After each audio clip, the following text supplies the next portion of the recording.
মুসলিম শরীফের মাঝে লম্বা এক হাদিস আছে। মানুষগুলো দুনিয়ার থেকে বিদায় নেওয়ার পরে ওই যে ময়দানে মাহশরের মধ্যে আল্লাহ পাক মানুষদেরকে উঠাবে।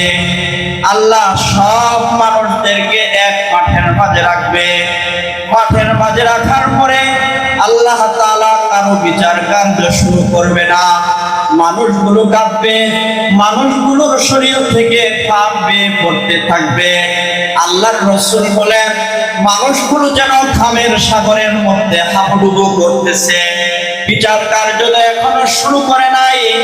সকল মানুষগুলো ঐক্যবদ্ধ হইয়া বাবা আদমের কাছে যাইবে। আদমের কাছে গিয়া বলবে, ওগো বাবা আদম, আপনি হলেন সর্বপ্রথম মানুষ।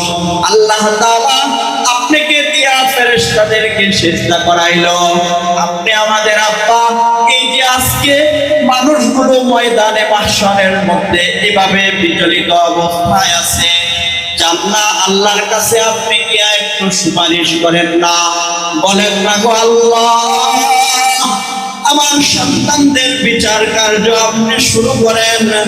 মানুষগুলো যাওয়ার পরে আদম আলাইহিস সালাতু ওয়াস সালাম বলবে, ওগো হাসরের ময়দানের মানুষগুলো, আজকে আল্লাহ পাক যেভাবে রাগান্বিত অবস্থায় আছে, আমার দ্বারা সম্ভব নয়।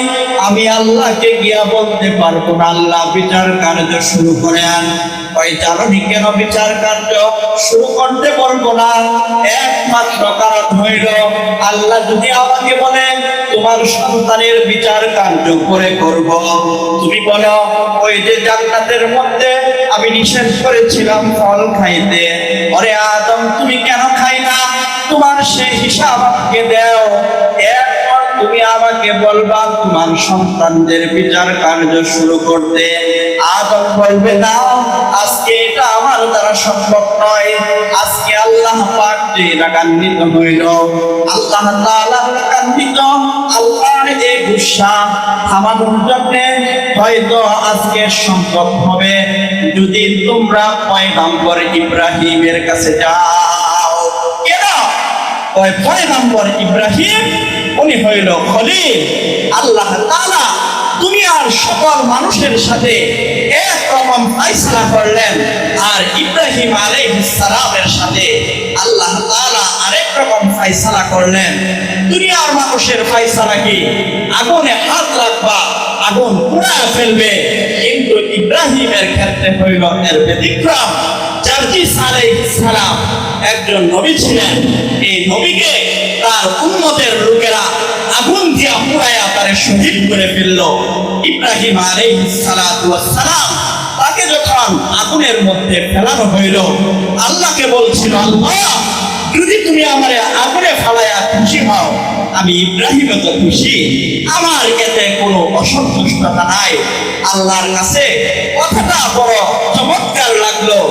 ইব্রাহিম আলাইহিস সালাতু ওয়াস সালাম যেই মাত্র আগুনের ভিতরে পড়লো, আল্লাহর কুরআন বলেন, ইয়া নারু কুনি বারদা ওয়া সালামান আলা ইব্রাহিম। ও আগুন, আমি আল্লাহ তোকে জ্বালানোর ক্ষমতা দিলাম, আমি আল্লাহ তোরে কুরআনের ক্ষমতা দিলাম, কিন্তু আমার ইব্রাহিমের একটা পছন্দ তুই কুরআন পাবো।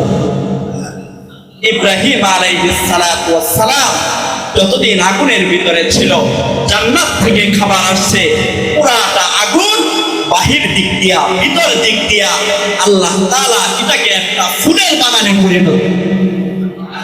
তার সাথে আল্লাহর কেমন সম্পর্ক ছিল? আল্লাহ তাআলা সন্তান তার হাতে জবাই করাইতে চাইল। এই পরীক্ষায় ফাঁস হয়ে গেলেন। দুনিয়াতে যত পরীক্ষা দিল ইব্রাহিমকে, সকল পরীক্ষায় ফাঁস। ইব্রাহিমের কাছে তোমরা যাও, যদি ইব্রাহিম বলে আল্লাহর রাগ, আল্লাহর গুসা হয়তো কিছুটা ঠান্ডা হবে। ইব্রাহিমের কাছে যাইবেন, গিয়া বলবেন, ও বাবা ইব্রাহিম, আপনি বলেন খলিলুল্লাহ। এই খলিলুল্লাহ উপাধি আর কোন নবী পায় নাই। ওগো ইব্রাহিম, আমরা আপনার কাছে আসলাম, আল্লাহকে গিয়া বলেন না আল্লাহ যাতে বিচার কার্য শুরু করে। ইব্রাহিম বলে, না, আজকে আমিও পারবো না। খলিলুল্লাহ হইতে পারি ঠিকই, কিন্তু আমি দুনিয়াতে তিনটা এমন কথা বলেছিলাম যেটা সত্য না, মিথ্যা না, মাঝামাঝি কথা বলেছিলাম। আজকে আমার মনে হচ্ছে যদি আমি আল্লাহকে গিয়া বলে, আল্লাহ আজকে আপনি আপনার বান্দার বিচার কার্য শুরু করেন, আল্লাহ যদি আমাকে বলে, ও ইব্রাহিম, তুমি আসছো আমার বান্দার বিচার কার্য শুরু করার জন্য সুপারিশ কর্তা, ওগো ইব্রাহিম বলো, তুমি দুনিয়াতে এমন কথা কেন বললা যেটা সত্য না, মিথ্যা না, এমন মাঝখান দিয়া কেন কথা বললাম? অথচ আমার নির্দেশ কিন্তু ছিল সোজা সত্য কথা বললাম। আল্লাহ তাআলার এই পয়গম্বর বলেন, না রে মানব জাতি, আজকে আমি এটা পারবো না, আজকে আমাকে তোমরা মাফ করে দাও। আজকে আল্লাহ যে পরিমাণ গুসা হলো, আল্লাহ তাআলার এই গুসা থামানোর জন্য, আল্লাহর এই গুসাটাকে আজকে নিবানের জন্য আরেকজন নবী পারবে। সেই নবীর নাম হলো মুসা কালিমুল্লাহ। তোমরা আজকে মুসার কাছে যাও। কেন মুসার কাছে যাব? তো মুসার কাছে যাইবা কারণ মুসাই হলেন এমন নবী, যে নবীকে আল্লাহ এতটাই পছন্দ করতেন যে দুনিয়াতে তার সাথে পর্দার আড়ালে কথা বলতেন, সকল নবীর সাথে ওহীর মাধ্যমে কথা বলতেন, মুসার সাথে পর্দার আড়ালে কথা বলতেন। মুসা আল্লাহ অত্যন্ত প্রিয় একজন নবী, এই জন্য তাকে বলা হয় মুসা কালিমুল্লাহ। তার মানে হইল আল্লাহর সাথে উনি কথা বলতেন। তখন মানুষগুলো মুসার কাছে যাবে, মুসার কাছে গিয়া বলবে, ও মুসা, আদমের কাছে গিয়া নৈরাশ হইয়া ফিরে আসলাম, ইব্রাহিমের কাছে নৈরাশ হইয়া ফিরে আসলাম, ওগো পয়গম্বর মুসা, আপনার কাছে আসলাম, আল্লাহ তাআলার কাছে আপনি আজকে সুপারিশ করেন।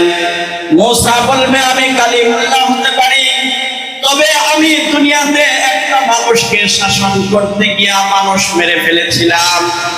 আজকে আমার ভয় হচ্ছে যদি আল্লাহর কাছে আমি গিয়া বলি, আল্লাহ শুরু করেন না একটু বিচার কার্য।